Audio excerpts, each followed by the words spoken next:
22 sanadka dalka Sri Lanka waxaa ka soconaya mudaharaad aysan dadku u kala harin ayadoo gaal iyo islaamba dadka halkaas ku dhaqan ay doonayeen in qoyska reer la yiraahdo Rajapaksa ay ka tagaan talada dalkaasi. kumanaan ka dal ayaa wali dalbanaya in madaxweyne Gotabaya Rajapaksa uu talada wareejiyo kana daba tago ra'iisul wasaarihii la dhashay ee goorsi horeysay isagay xukuumaddiisa casile. qoyskan talada hadaba haysta sababta ay u qabsadeen waynu ka sheekay doonaa iyagana sidoo kalena way qadarigis iyo hufid baan ku sameeyaa doonaa.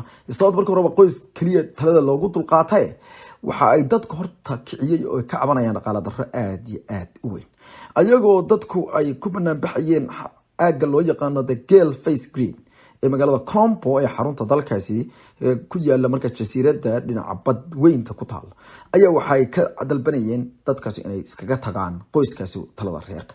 waxa isugu yimid arday macallimiin qareeno atoorayaasha ama dadka loo yaqaan markaasi jilayaasha taariikhiyahano iyo dadka markaasi cilmiga leh oo arrinta hogaaminaya waxayna ugu waceen markaasi nin waalan Mr. Gotabaya ayay soo gaabiyeen waana naanaystiisa waxayna halka ka dhigteen gurigaagii iska aad Gota.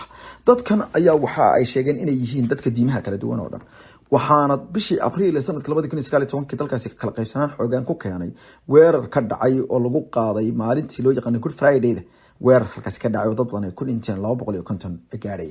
laakiin mid kamid ah dadka hadda hadlaya wuxuu leeyahay diimihii oo dhan ba halkan isugu yimid daqiiqadan aan taaganay waxa weeye mid dhimasho ama guul ama guuldar 29 jir la yiraahdo Budi Karumatani ayaa u sheegay warbaahinta. haddaba waxa isweydiin mudan qoyskan xageebay talada dalka ka qabsadeen. ninka la yiraahdo Gota Rajapaksa waa 72 jir waa ninka madaxweynaha walaalkii ayuuna ra'iisul wasaare ka dhigay.